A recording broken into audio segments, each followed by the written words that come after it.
This video is brought to you by Gamersubs. Use code MHB at checkout for 10% off your next order. The final week of Star Wars month is upon us. We've covered LEGO Star Wars 2, The Force Unleashed, and Angry Birds Star Wars, so a bit of variety this year compared to the LEGO Marathon of 2024. But we've got our last video on the PS3 Star Wars games, and this one is a bit more predictable. Star Wars The Force Unleashed 2. I platinumed the first game. I had to revisit the sequel as well, but my thoughts on this going in were far from positive. I love the first game. It's far from perfect, and the platinum experience is a rough go, highlighting those inadequacies, but still, in the right circumstances, it's a great game to play. The Force Unleashed 2, on the other hand, I think is just a plain bad game. It's got nuggets of greatness, it's oozing with potential, and I can see what they were aiming for, but because the development was so severely botched, it 1, doesn't have enough time to do anything interesting, and 2, the time it does have is just filled with copy-paste enemy encounters. It's hard to make a 4-hour game feel repetitive, but The Force Unleashed 2 manages to do it. It's got to be one of the first games that ever made me go,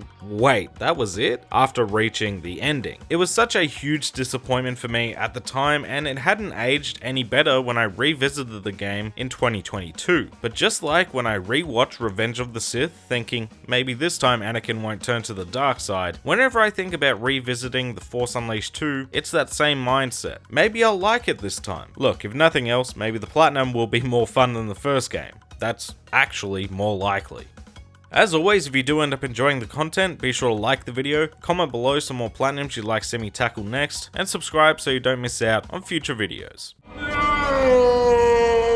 That's right, unlike the first game, we're not jumping into the hardest difficulty right from the start. Mainly because it's not unlocked until after we beat the game, and there's no code this time around to sidestep that. Which I wasn't complaining about after the hell that Sith Master put me through. I was happy to start a new game on easy and just walk around like an unstoppable Force god. Plus, as I said, this is a really short game, so an extra playthrough doesn't have that same sting. Now during this step, all I was focused on was beating the game. We'd be able to do any cleanup through the mission select, so I figured I'd just sit back and really try to give this game another chance. Maybe third time's the charm, right? The game begins following on from the events of the good ending in The Force Unleashed. Starkiller is believed to be dead, but as a result the rebellion is up and firing. Cut to Darth Vader arriving on Kamino and wait, Starkiller's alive? Well, not exactly. He's a clone, or at least Darth Vader wants us to believe that. Who actually knows? I like to believe it's still the OG and it's just one big trick to try and break him, but we're getting into theories now. Regardless, Vader is attempting to clone Starkiller. That's a fact. Just none have been successful so far, except for us. Awfully big coincidence, right? Vader put Starkiller through a test to see if he's basically forgotten his old life, and well, we haven't. Being unable to kill a hologram of Juno, getting a flashback to Vader betraying us in the first game, and justifiably, Starkiller gets pissed and now it's time to escape. Now you know when I said I was just focusing on beating the game? Yeah, well that didn't mean the trophies weren't going to be popping regardless. Getting one almost immediately for just spamming the crap out of Force Push in the opening dive. The Jan Stackross Trophy of Excellence. Destroying 15 TIE fighters. Oh, yeah, there we go. Skykiller. Popped 5 stormtroopers with the fans. There we go, Camfetti. Used the red force shields to take out 15 enemies. It burns! Threw 50 enemies to their deaths. Enjoy your trip, see you next fall. And used our entire force bar on a single lightning attack. Fully charged, let's go. I'll say this about the first level. It's great fun, and it always has been. When I say this is a bad game, that doesn't mean there are no redeeming qualities. I've always loved the introduction of this game. You've got an intriguing story setup, the setting of Kamino is always going to win me over, and in terms of gameplay, it feels like the beginning of any great sequel. It refines the combat, but still feels like what we all know and love. It feels more brutal with the slicing of limbs, and now you have dual sabers, which is awesome, and a new ability in Mind Trick right off the bat. It starts off so well, but it's once we escape Kamino, in Vader's ride by the way, nice little burn on the way out, that the game starts to dip.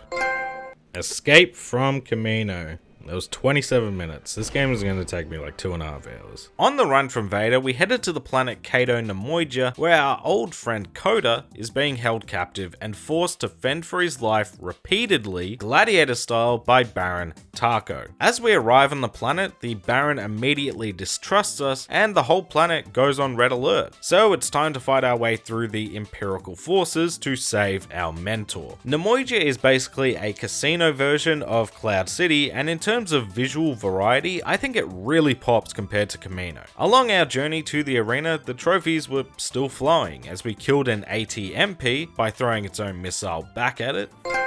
Return to sender, let's go. Defeated 300 enemies without dying, which felt super premature, but I'll take it.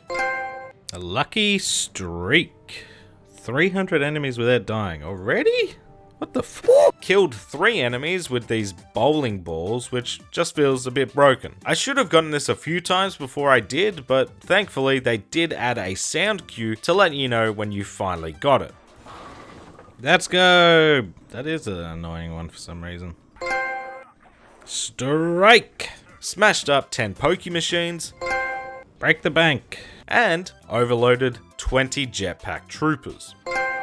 Up, up, and away! Remember when I said that thing about visual variety though? Yeah, well that's about the only variety Nemoidia has, because this is where already the enemies are starting to get a little old. They're all just the same fights, with or without an enemy type here and there. Most fights have an AT or these brute types, jetpacks, classic troopers, and some melee enemies for good measure. It never really varies from that formula the whole game, but especially on this planet. Anyway, while we're doing all that and making our way through the city, we've been stalked and chased by this gunship, and it was time to finally take it out, which mainly just involves waiting around, hiding from the turret, sending back the missiles, and flinging the ship into the supports.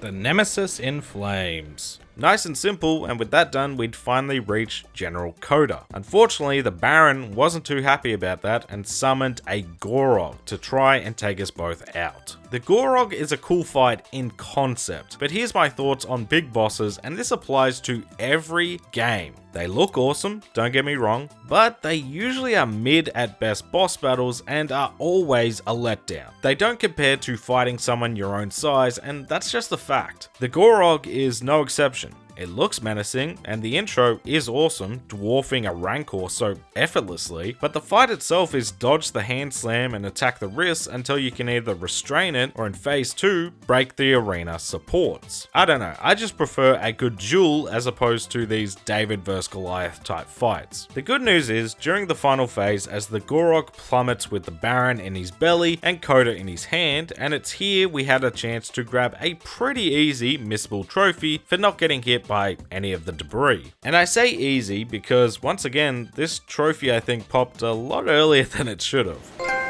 Stay on target. Bring down the giant. With the Gorog down and Coda saved, Coda reveals that we can't be a clone. There's no way to clone a Jedi, which just puts us in a tailspin, so we immediately ditch Coda as it's time for the most pointless level in the game. We need time to meditate, so off we go to Dagobah. Yoda's here, maybe we'll have some Luke-style training and guidance. Maybe Dagobah's been overrun and taken over by the Empire. No, it's just a place to have a That's So Raven moment, realize Juno is in danger, and immediately leave to go save her. Seriously, the only point in Dagobah even being playable is to collect some more holocrons. That's it. See what I mean? So much potential, and they just don't do anything with it. So with our pit stop to Dagobah over, it's time to pick up Coda again and head to the Salvation to try and rescue Juno. Only problem is, Darth Vader knows she's Starkill's weakness, and if he captures her, he'll have to come back to Camino. So he sends Boba Fett after her. We board the Salvation, and things go tits up pretty quickly. It's overrun with these spider droids, these invisible Grievous type enemies, and it's got a bit of a horror vibe that I really like. The second half goes back to the same old encounter as the ship starts to get boarded by the Empire, but in the beginning, this is a solid level. We give Coda some information that can help the rebels take Camino, but we don't care about any of that. We're just trying to track down Juno, who's missing in action. As we make our way through the Salvation, I managed to destroy all the coolant tanks without dying. Here we go, Master of Disaster. Destroyed 200 spider droids. Arachnophobia. Nice. I don't know what that is, I'm Australian. And got an ability to level 3. Specialist. We see Juno get captured by Boba Fett, but by the time we reach them, he's already headed off back to Kamino. So now it's time to join the rebels in their assault on the planet. Well, almost. First we need to take out the Terror Walker. Again, not a great boss fight, really just involving taking out its shields and going ham until it gets back up. Rinse and repeat. However, when it becomes rideable, this is where we can knock out another easy but missable trophy just by making sure that before we destroy it, we use it to take out all the other droids in the room. Droid rage, let's go. Exterminator, let's go. To successfully attack Kamino, we need to fly the Salvation into the planet, but first, there's a Star Destroyer blocking our path that needs to get gone. On the way to the cannons, unlocking some more trophies for absolutely torturing a Stormtrooper with all our Force abilities. There we go, poor Bob. Reflecting 20 missiles back at ATMPs to the face, and destroying all the bomb spiders in this room. Jedi Bomb Squad, let's go. The cannon goes down, but thanks to our handy powers, we just boost the hell out of it by supercharging it and punching it out the barrel ourselves, destroying the Star Destroyer, crack the sky, and letting us crash land the Salvation into Kamino to begin the attack. While the rebellion is trying to actually have a successful and productive attack, Starkiller just wants Juno back, helping and joining forces with Coda after getting separated. Meeting of the Jedi, only to end up ditching him and the rebels as soon as possible and heading straight for Vader. Kamino is more of the same, so I won't go into too much detail, but we grabbed a couple of trophies along our way to Vader for things like parrying and countering 10 melee attacks. Hey, passive aggressive, nice. As well as the missable trophy for reaching the top of the spire without falling, which was a walk in the park. Let's go, top of the world. That's how you do it, folks. Platforming God, you can't stop me. But now we were face to face with Vader, and this, not that there's much competition, is the best fight in the game. You have the mind games to set up the battle. The first phase sees Vader summoning more Starkiller clones to fight for him as well. I like this a lot, plus the setting reminds me of the fight with Sidious and Yoda. It's a good fight, made slightly too easy with the mind trick ability basically negating the clones. Phase 2 is just a straight up power fantasy. Starkiller thinks Vader just killed Juno, so he goes full berserk. You have infinite force fury, and that means you're basically unstoppable. But it is badass and a great way to end a face-off with someone as iconic as Vader. But with Vader down, we have a choice. Good or bad ending. I went with the good ending this time for reasons that will become obvious later in the video. Capturing Vader, Juno's alive, the rebels got a vital victory, and the gang's back together ready to go on another adventure. That would never be. A Measure of Mercy, Padawan for beating it on easy. In total, that was about 3 hours. With our first playthrough done and dusted, it was time to grab any other story trophies I missed along the way, which, to be fair, wasn't actually that many. Most of the remaining trophies were to do with combat, but the main goal here was to use the mission select to grab any holocrons I missed along the way, which, again, wasn't many. Most of these are just in plain sight. However, there's no way to track the levels individually, which basically meant playing the game again. This meant I'd more or less be playing the game 3 times, but the first playthrough took me 3 hours, so I think I can spare the time. So I booted up the first level, and away I went. And to be honest, we steamrolled through this, grabbing the trophies right from the jump for taking out 10 enemies with the turbo blasters, which just involved using the slow targeting system against them. No match for a good blaster at your side, kid. Threw 10 enemies into the generators. Hey, Imperial Paintball. Used the mind trick ability to make 10 enemies jump to their death. Hey, Pied Piper, nice. Using the Force Fury ability 10 times, which is really easy to cheese in this level because you can just keep activating and deactivating it. Let's go, unleashed! Throwing Vader's ship into the ATMP. Valet. Shattering 10 frozen enemies.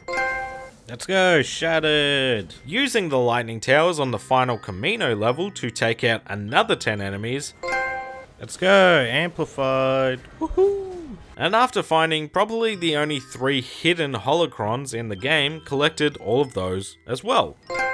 Oh, thank God. Holocron Hunter. I was really... It's not like the first game. There's no tracker on this, so it's sort of a guessing game. Now, I was aiming for another trophy during this step, but at some point, I must have accidentally messed it up, so I had to redo it later, and that was to beat a level without using your lightsaber at all. Ignore the square button for the entire level, even the tutorial part. Again, I must have messed this up at some point the first time, and then also had the game crash on me the second time, but the third time seemed to be the charm with this one. If you are struggling, just be careful of accidentally deflecting something when using your force repulse or mind trick. I failed this trophy twice, and when I limited these powers, it worked. Thank you! Use the force, Luke. Oh my God. What a pain in the ass.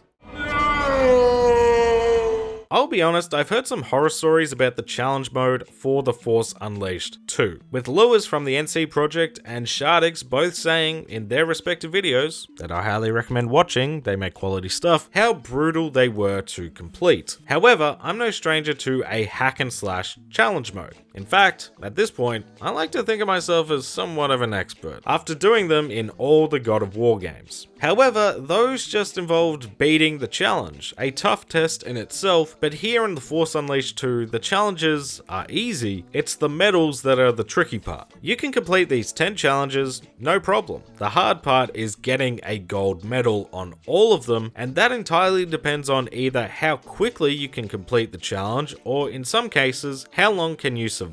Some of these are definitely tricky. I actually completed my first challenge while playing through the story, as if you don't upgrade your lightsaber, it's much easier with less combos to worry about. Still not easy, and reminded me of trying to beat the tutorials in MK11, but overall not too bad, and that was really the case for most of these. They can definitely take a few tries as you learn what exactly you need to do, but this step only ended up taking me about an hour and a half to get through in total. I will say though, if you aren't up to scratch on your platforming skills, there's one challenge here that will really put you through the ringer for that gold medal. I got it on my first successful run through, but I also love a good platformer, so if you don't, just be aware of that. By getting gold on every challenge, we'd get a nice stack of trophies, but we did also need to get a platinum medal on one of the challenges. The easiest to do so being challenge 7, as it's one of the few really generous times to beat. Again though, this wasn't too bad. I actually really enjoyed this mode. It's a great test of the game's mechanics and has a good bit of variety in the objectives too. Playing the God of War challenges so recently I think definitely helped me here, but with enough hard-headedness and determination, these are all very doable. Maybe brush up on your platforming skills just to be safe.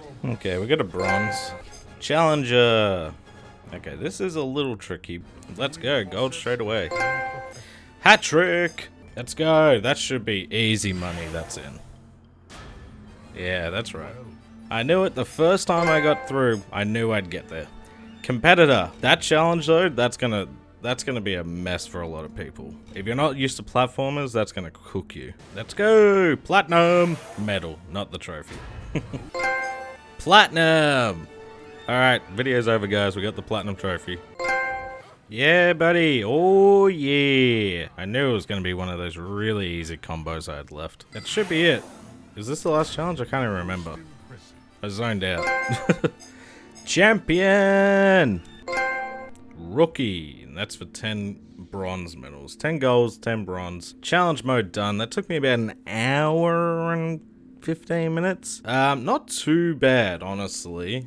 I'd prefer it not be time-based. I'd rather it just be a skill challenge like God of War, but some tricky ones in there for sure. But not overall, not like something that's gonna make me pull my hair out.